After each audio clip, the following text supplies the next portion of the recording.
Assalamualaikum warahmatullahi wabarakatuh. Perkenalkan kami dari kelompok 7. Di sini kami akan mempraktikkan tentang counseling stress inoculation. Saya Noni Azhara Putri Andani sebagai konseling. Saya Veronica Putri Fernanda sebagai konselor. Saya Nadia Sinta Dewi sebagai pengamat 1. Saya Amalia Arta sebagai pengamat 2. Baik, mari kita mulai sesi konseling pada hari ini.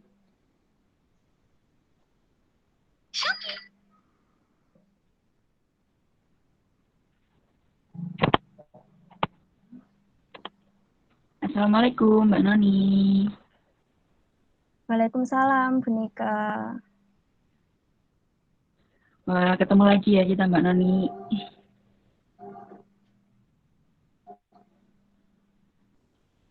Iya Bu. Bagaimana kabarnya Mbak Noni?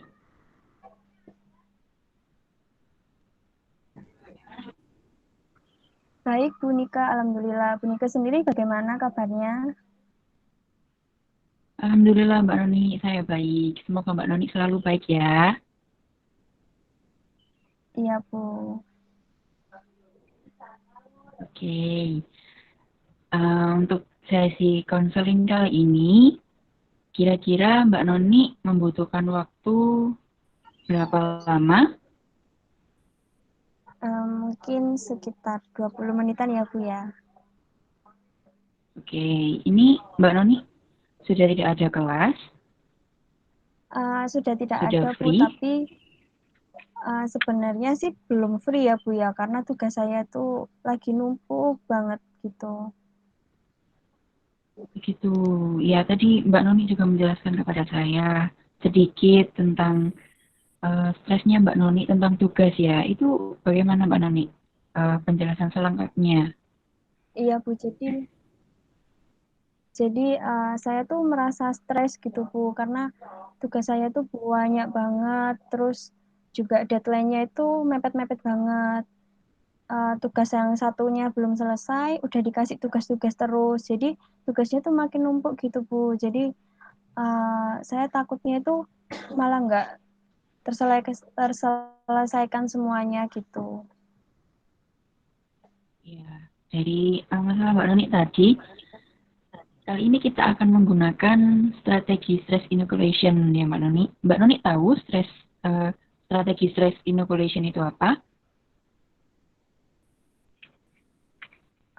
Belum tahu sih Bu saya. Oke, saya akan menjelaskan secara singkat ya Mbak Noni.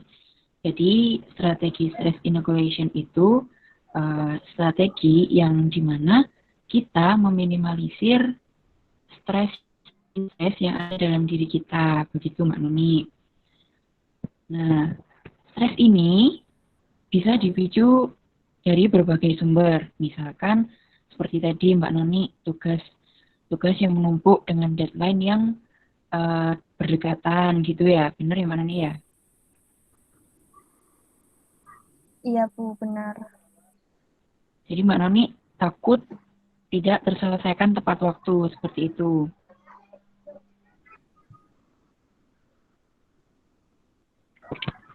Iya Bu, saya takut, saya juga cemas gitu.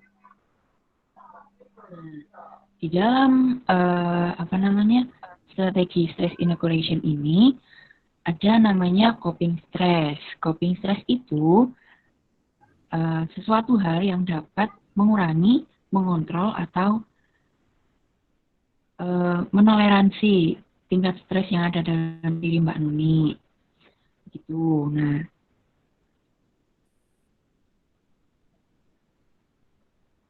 untuk saat ini Mbak Nuni, apakah ada yang ditanyakan?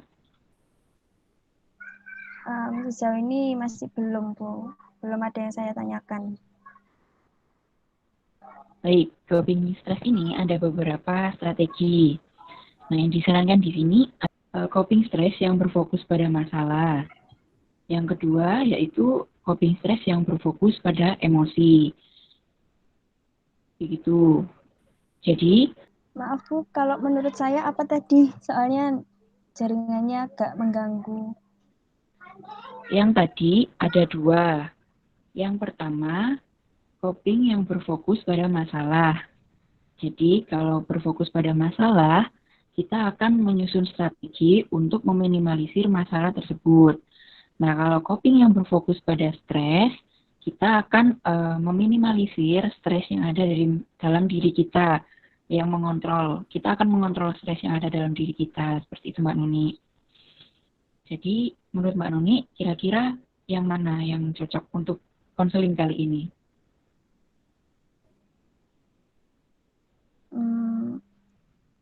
Mungkin yang pertama tadi ya Bu ya. Yang berfokus pada masalah atau pada emosi?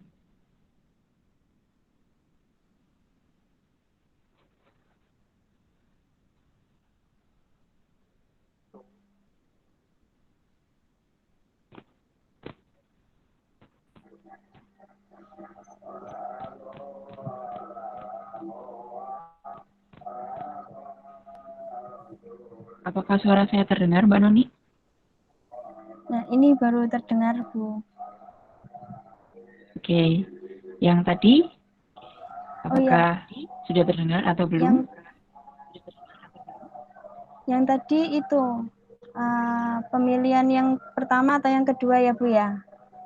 Saya Ya, memilih yang kedua saja, Bu. yang berfokus pada stres ya, berarti ya?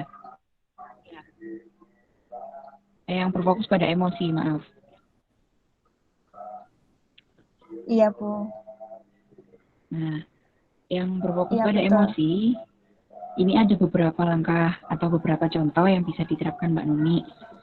Yang pertama yaitu menerima simpati dari pengertian orang lain, keluarga, teman, atau mungkin saudara, begitu. Yang kedua yaitu mencoba melihat sisi positif dari masalah tersebut, seperti itu. Untuk yang kali ini, apakah ada yang ditanyakan Mbak Noni sebelum kita mulai berlatih? Iya, Bu. Yang sebelumnya terakhir apa? Yang sebelumnya yaitu mencoba melihat sisi positif dari masalah tersebut. Oh iya, Bu. Baik. Ada yang ditanyakan, Mbak Noni? Saya sudah siap, Bu. Oke. Sampai sini masih belum. Belum ada pertanyaan? Oke. Kalau gitu kita sama-sama berlatih untuk mengontrol emosi ya Mbak Noni.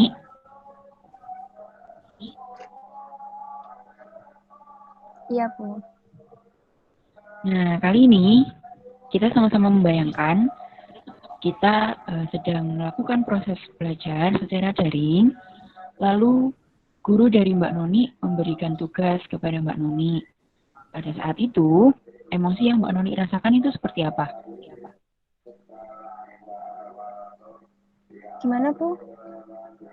Ya, ketika kita membayangkan dalam saat ini, kita sedang belajar daring, begitu, lalu Mbak Noni diberikan tugas oleh guru Mbak Noni. Nah, emosi yang saat itu ada dalam diri Mbak Noni itu seperti apa?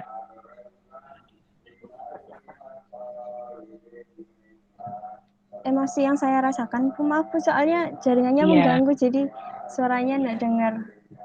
Iya, emosi yang Mbak Noni rasakan. Ya, kalau saya sih ya pastinya saya takut ya Bu, takut nggak selesai sama tugasnya, terus juga sama tugas-tugasnya itu kayak gimana aja modelnya gitu. Ya, itu respon yang sangat umum ya Mbak Noni. Baik, kalau misalkan kita berlatih untuk menerapkan coping berfokus pada emosi, apakah Mbak Noni terlintas perasaan atau pemikiran lain?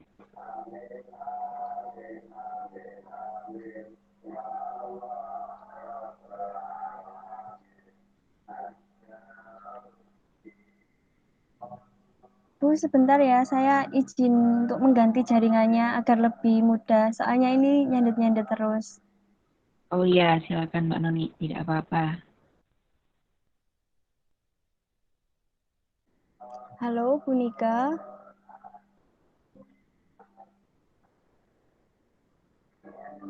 Iya, Mbak Noni, Ini Bu sudah bisa, Bu. sudah ya. Iya, Oke, bisa dilanjutkan Mbak Noni? bisa Bu. Maaf ya, Bu. Iya, nggak apa-apa, santai saja. Ya, emang keadaannya seperti ini. Iya, Ya, jadi saya bertanya kepada Mbak Noni, kalau misalkan di dalam situasi tersebut, saya menginstruksikan kepada Mbak Noni untuk menerapkan coping berfokus pada emosi. Apakah terlintas perasaan atau pemikiran lain yang ada dalam diri Mbak Noni?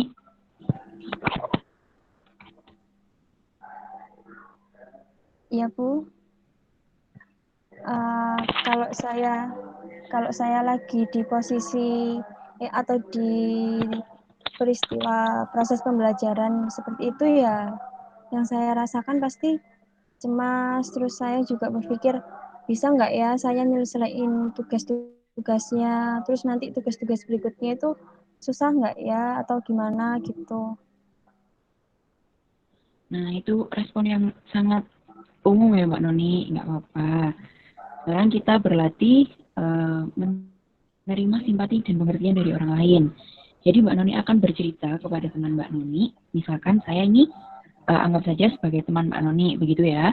Jadi nanti Mbak Noni akan menceritakan ketakutan, kecemasan Mbak Noni itu kepada saya. Begitu Mbak Noni, apa ada yang ditanyakan? Tidak ada Bu.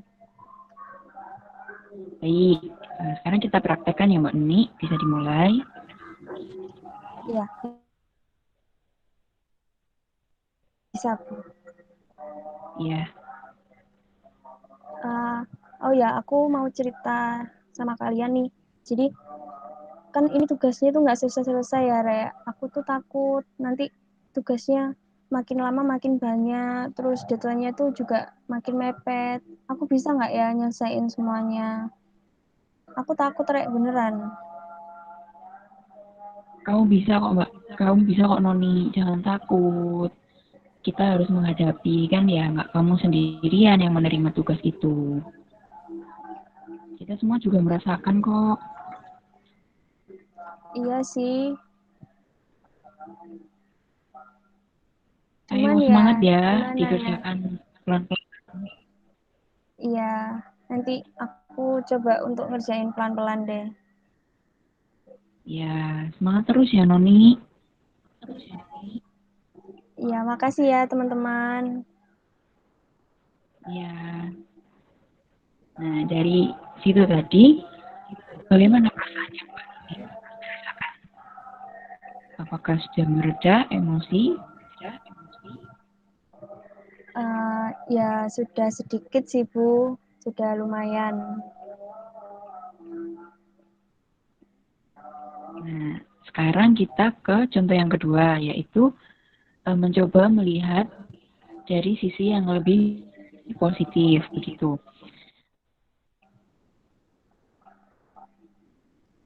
Nah, mungkin ketika dalam situasi tersebut, apakah Mbak Noni bisa memikirkan sisi positif dari masalah tersebut, dari situasi tersebut?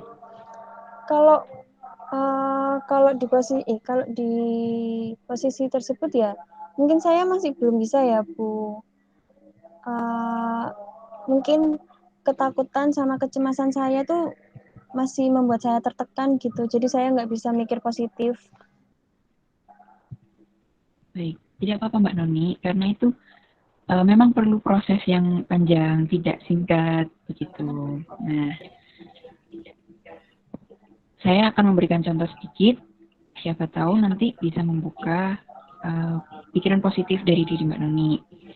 Nah, misalkan ketika dalam situasi tersebut kita harus dipaksa untuk memikirkan hal yang lebih positif, mungkin pikiran yang salah satu muncul itu bisa seperti ini.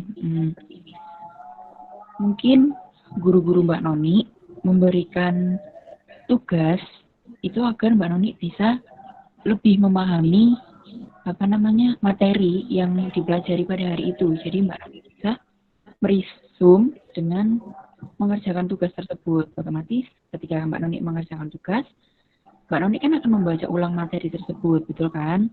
Nah, mungkin tujuan dari guru-guru Mbak Noni itu seperti itu, gitu.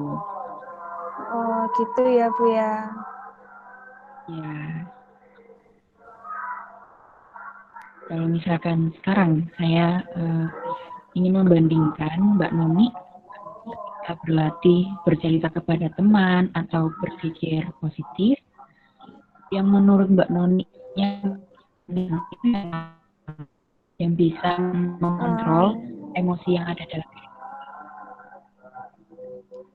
Kalau menurut saya ya Bu, saya lebih berpengaruh ketika saya pertamanya saya cerita ke teman, nanti setelah cerita ke mereka, saya jadi bisa berpikir lebih positif gitu, Bu. Iya, berarti Mbak Noni, mohon maaf tadi memilih yang mana? Tadi saya memilih yang bercerita terhadap teman saya, Bu. Terhadap Tapi sebenarnya ketika saya sudah bercerita ke teman, jadinya saya sudah bisa sedikit berpikir positif gitu, Bu. Iya, begitu ya. Berarti tujuannya bisa ya, Mbak Noni ya? Iya. Oke. Untuk selanjutnya, saya akan memberikan tugas kepada Mbak Noni. Tugasnya nggak berat dan ini nggak ada deadline. Jadi, saya minta untuk mengontrol dalam keseharian Mbak Noni pengimplementasian latihan kita tadi itu seperti apa, apakah diterapkan di kehidupan sehari-hari atau masih belum. Nanti saya akan kirim list-listannya via email. Nanti Mbak Noni bisa tinggal mengisi saja seperti itu. Oke, baik Bu. Nanti akan saya kerjakan. Ya, nanti kalau misalkan ada yang yang mau ditanyakan, bisa WA saya atau email saya, monggo. Untuk saat ini apakah ada Ya, yang Bu. ditanyakan, Mbak? Nanti kalau saya kurang jelas, saya langsung tanya ke Ibu ya. Ya, baik.